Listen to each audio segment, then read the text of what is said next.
I'm Yanni Moutsos. You're watching One TV News at 5. These are today's top stories. Ukraine says it suspends the flow of gas through its grounds that delivers almost a third of the fuel pipe from Russia to Europe. United States House passes Ukraine aid bill for $33 billion. The formation of university police has been ruled as constitutional by the Council of State. Greece en route to the Eurovision final on Saturday, May 14th, after qualifying on Wednesday night at the semi-finals with the song Die Together.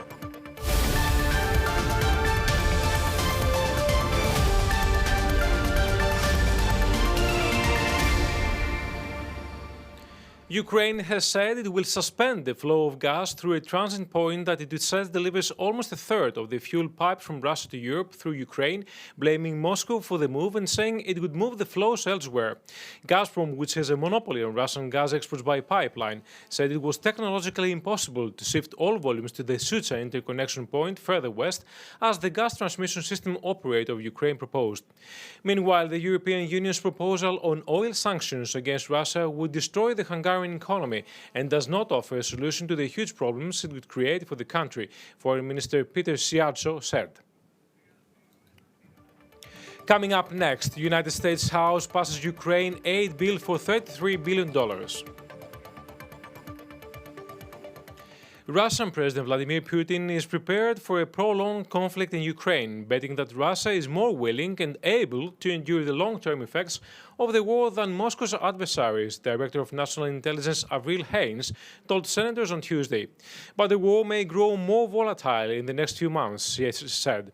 Both Ukraine and Russia appear confident in achieving battlefield progress, making a diplomatic path unlikely. That, combined with the mismatch between Putin's ambitions and the Russian military's capabilities, means the war could become more unpredictable and escalatory, said. The remarks by Haines, the nation's top intelligence official, who was speaking at a public hearing before the Senate's Armed Services Committee, add weight to forecast that the war in Ukraine will drag on and predictions that the broader effects, such as inflation, will not go away quickly. The United States House passed the Ukraine spending bill by 368 to 57 on Tuesday evening, with every no vote coming from Republicans, according to a Reuters report. The measure now heads to the Senate, which is expected to act quickly. President Joe Biden has asked Congress to approve an additional $33 billion in aid for Ukraine 2 weeks ago, but lawmakers decided to increase the military and humanitarian funding. Some Republicans opposed the bill, criticizing Democrats for moving too quickly to send too many United States taxpayer dollars abroad. Biden's fellow Democrats narrowly control Congress, but the bill will need Republican votes to get through the Senate. The package includes $6 billion for security assistance, including training, equipment, weapons, and support, $8.7 billion to replenish stocks of United States equipment sent to Ukraine, and $3.9 billion for European command operations. In addition, the legislation authorizes a further $11 billion in presidential drawdown authority, which allows the president to authorize the transfer of articles and services from U.S. stocks without congressional approval in response to an emergency. Biden had asked for $5 billion. It also authorizes $4 billion in foreign military financing to provide support for Ukraine and other countries affected by the crisis. Stay with us. The European Centre for Disease Prevention and Control says face coverings will no longer be compulsory on board airplanes and at airport facilities as of May 16th.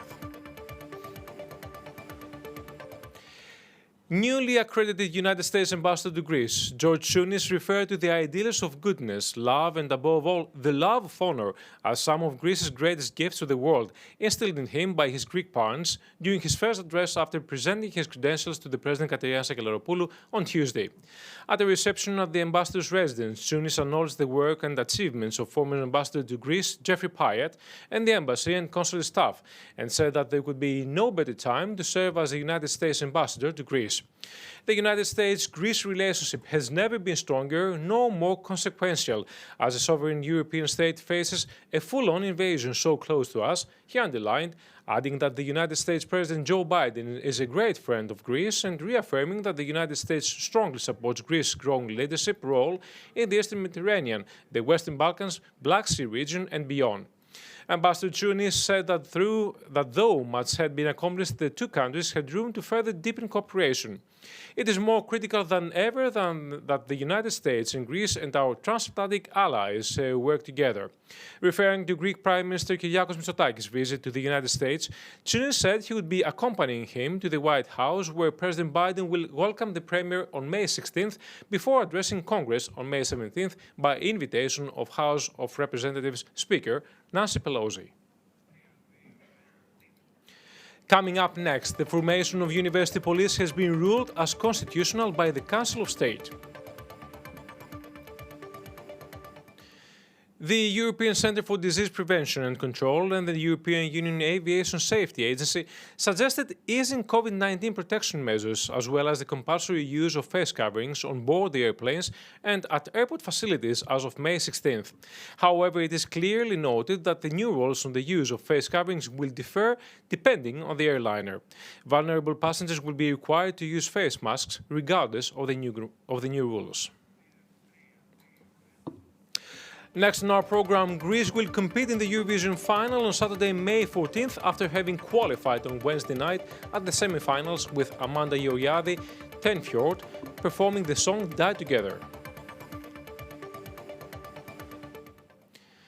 The formation of university police has been ruled as constitutional by the Council of State on the basis of public interest and public safety and order, as well as in the interest of the uninhibited academic liberty.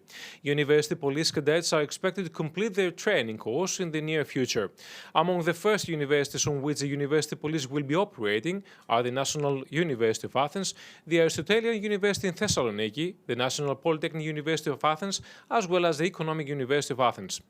Minister of Education Nikki Kerameus tweeted that the minister's bill has been deemed constitutional and that the minister's progress with its policy for a modern, safe teaching and research environment as Greek universities deserve.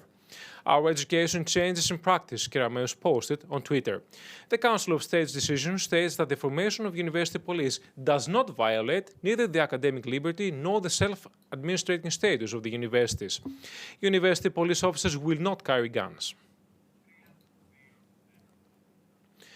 Greece will compete in the Eurovision final on Saturday, May 14th, after having qualified on Wednesday night at the semi-finals with Amanda Georgiadou Tenfjord performing the song Die Together. Greece will be competing against Switzerland, Armenia, Ireland, Lithuania, Portugal, Norway, Ukraine, Moldova and Holland that also qualified in the final. Second semi-final is scheduled for Thursday, where Cyprus will compete. This year's Eurovision final will take place in Turin, Italy. That's all from us from now. Next news bulletin at 6 o'clock in Greek. Thank you for watching.